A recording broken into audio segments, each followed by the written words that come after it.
एक खास शख्सियत के साथ मुलाकात। देखिए जयदेव पटेल के साथ नंबर 1 इंडिया न्यूज पर रोजाना रात 9 बजे।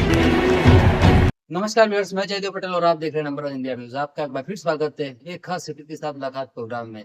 आज हम बात करेंगे केंद्रीय बजट 2026 को लेकर के आयुष और स्वास्थ्य मंत्रालय को क्या मिला, और इसी के साथ साथ में ये जो बजट है आयुष और स्वास्थ्य मंत्रालय को कितना मजबूत प्रदान करेगा। इन्हीं तमाम बात के लिए हमारे साथ खास सामान है भारत सरकार में आयुष और स्वास्थ्य मंत्रालय के स्वतंत्र प्रभार मंत्री प्रतापराव जाधव। प्रतापराव जाधव जी, आपका बहुत बहुत स्वागत है आज हमारे प्रोग्राम में। नमस्कार जी, प्रतापराव जाधव जी, आपसे मेरा पहला सवाल है, केंद्रीय बजट 2026 को लेकर के स्वास्थ्य और आयुष मंत्रालय को क्या मिला? कितनी उम्मीदों पर खरा उतरा आपका ये बजट?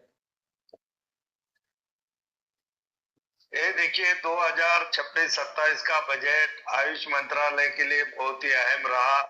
बहुत सारी घोषणाएं उसमें की और बहुत सारी योजनाएं का भी ऐलान 26-27 के बजट में हमारी वित्त मंत्री श्रीमती निर्मला सीतारामन जी ने वो बजट में किया है। मैं उनको बहुत बहुत धन्यवाद देता हूँ। और विशेषकर हमारे पंतप्रधान नरेंद्र मोदी जी के मार्गदर्शन में आयुष मंत्रालय ने जो भी पिछले 10-12 साल में काम किया है और उसको मद्देनजर रखते हुए कल के बजट में बहुत कुछ हमारे आयुष मंत्रालय की घोषणाएं की गई। लगभग हमारी अर्थ मंत्री 5 मिनट तक आयुष मंत्रालय के बारे में उन्होंने बात की, घोषणाएं की। प्रतापराव जाधव जी, जिस प्रकार से 1 लाख नए एलाइड हेल्थ प्रोफेशनल्स को तैयार करने की जो बात की जा रही है, ये कैसे योगा और साथ ही आयुष को एक नए वैश्विक स्तर पर पहचान दिलाएंगे?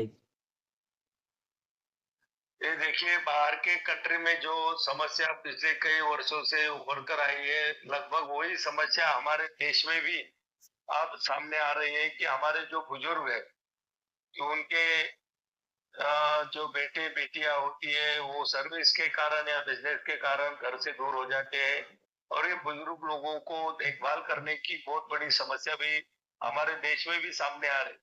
तो ये लोगों की देखभाल करने के लिए कल के बजट में 1.5 लाख हेल्थ वर्कर फोर्स का भी उन्होंने घोषणा की कि उनको ट्रेनिंग दिया जाएगा और उनको योगा, नेचुरोपैथी, एलोपैथी, ये सभी तरह के ट्रेनिंग देके वो बुजुर्गों की अच्छी तरह से सेवा कैसे देंगे, ये भी काम होने वाला है। तो एक बहुत बड़ी घोषणा कल के बजट में हमारे अर्थ मंत्री ने। जी, प्रतापराव जाधव जी, आपसे मेरा एक आखिरी सवाल है, केंद्रीय बजट में 3 एम्स बनाने का भी प्रावधान रखा गया है। ऐसे में इससे आयुष मंत्रालय और स्वास्थ्य मंत्री आने वाले समय कितना सशक्त और मजबूत होंगे?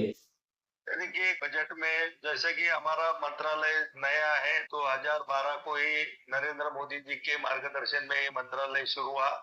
तब से लेके 2026 के बजट तक कभी आयुष का नाम बजट में नहीं आया था, लेकिन हमने कोशिश की और अर्थ मंत्री ने भी उसमें बहुत सारा योगदान दिया। और कल के बजट में 3 नए all India institute of Ayurveda देश भर में खोलने के लिए उन्होंने घोषणा की है। निश्चित रूप से इससे आयुर्वेद का बहुत बड़ा प्रचार प्रसार, योगा का भी प्रचार प्रसार उसके माध्यम से पूरे देश में होने वाला है। और ये हमारे मंत्रालय की बड़ी उपलब्धि है कि इसकी वजह से आयुष लोगों तक आसानी से पहुंचाने की और लोगों को अच्छी तरह की सेवा देने में भी कामयाब होगा। वहां से जो बच्चे पढ़ने के लिए आएंगे उनको भी वहां पर जो टेक्निकल स्टडी होती है उनकी अच्छी हो जाएगी, रिसर्च वहां पर हो जाएंगे। तो एक बहुत बड़ा आयुष में काम उसके माध्यम से होने वाला है। जी, प्रतापराव जाधव जी, ऑल ओवर आप इस पूरे बजट को कितने नंबर देंगे?